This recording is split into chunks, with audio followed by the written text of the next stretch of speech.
السلام عليكم ورحمة الله وبركاته. أعزائي المشاهدين الكرام، طلابي وطالبات الصف الثاني الإعدادي، النهاردة هنحل تدريبات الدرس الثاني، ويلا بينا نشوف التدريبات. بس قبل ما نبدأ التدريبات ما تنسوش تفعلوا زر الجرس وتعملوا سبسكرايب ولايك واشتركوا في القناة عشان يصلكم كل جديد. ويلا بينا نبدأ الدرس. السؤال الأول بيقول أكمل العبارات الآتية. ألف: تقع هضبة الشطوط بين سلاسل جبال تقع هضبة الشطوط بين سلاسل جبال أطلس.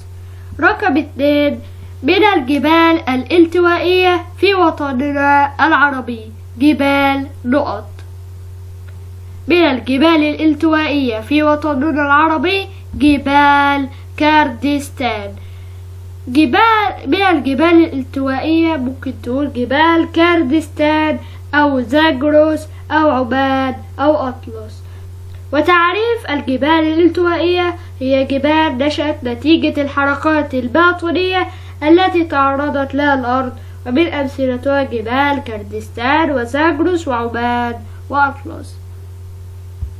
سؤال رقم 3 بيقول تقع هضبة حضرموت في شبه الجزيرة العربية. تقع هضبة حضرموت في الجنوب شبه الجزيرة العربية، في جنوب شبه الجزيرة العربية. ونيجي نشوف السؤال رقم 2. سؤال رقم 2 بيقول اكتب كلمة صواب أمام العبارة الصحيحة وكلمة خطأ أمام العبارة الخاطئة. 1. من أمثلة الجبال الانكسارية جبال أطلس. الإجابة خاطئة، لأن جبال أطلس من الجبال الالتوائية وليس الجبال الانكسارية. من أمثلة الجبال الانكسارية البحر الأحمر، جبال البحر الأحمر وجبال الشام. سؤال رقم 2 بيقول تمتد هضبة نجد في وسط ليبيا، وهي الإجابة خاطئة. تمتد هضبة نجد في وسط شبه الجزيرة العربية وليس ليبيا. سؤال رقم 3 بيقول تعرف جبال البحر الأحمر في السعودية بجبال كردستان وزاجروس. الإجابة خطأ. تعرف جبال البحر الأحمر في السعودية بجبال الحجاز وعسير وليس جبال كردستان وزاجروس. سؤال رقم 3 بيقول اكتب المصطلح الجغرافي الذي تدل عليه العبارات الآتية. سؤال رقم 1 بيقول سهول كونتها الأنهار عن طريق ترسيب المواد العالقة بمياهها، هي السهول الفيضية. سؤال رقم 2 بيقول منخفضات في الصحراء يعيش بها السكان وتربى فيها الحيوانات.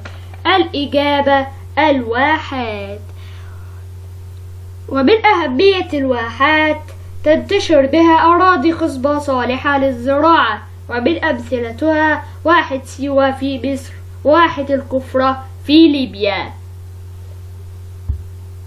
سؤال رقم 3 بيقول أودية كانت تملؤها المياه في العصور القديمة ثم جفت، هي الأودية الجافة.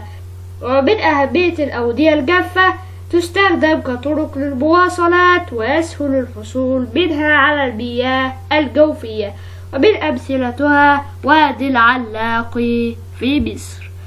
سين 3 بيقول بما تفسر الأهمية الاقتصادية للسهول الفيضية.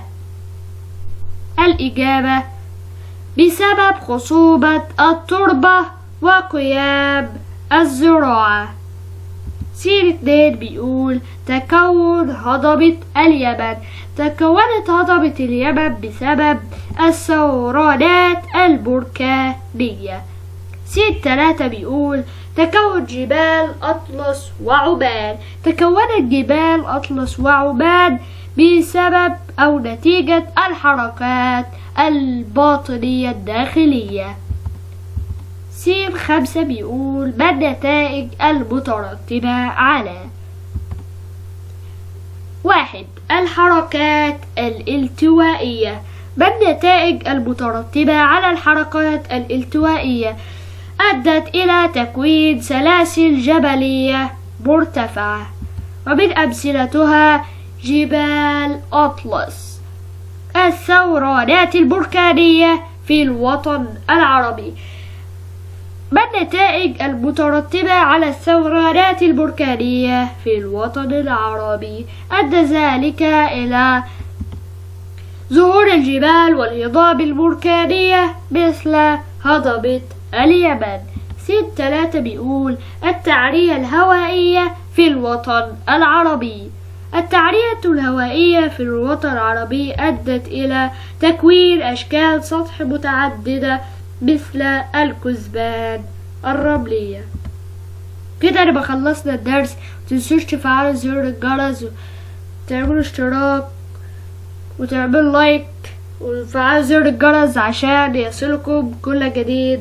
وشكرا، والسلام عليكم ورحمة الله تعالى وبركاته.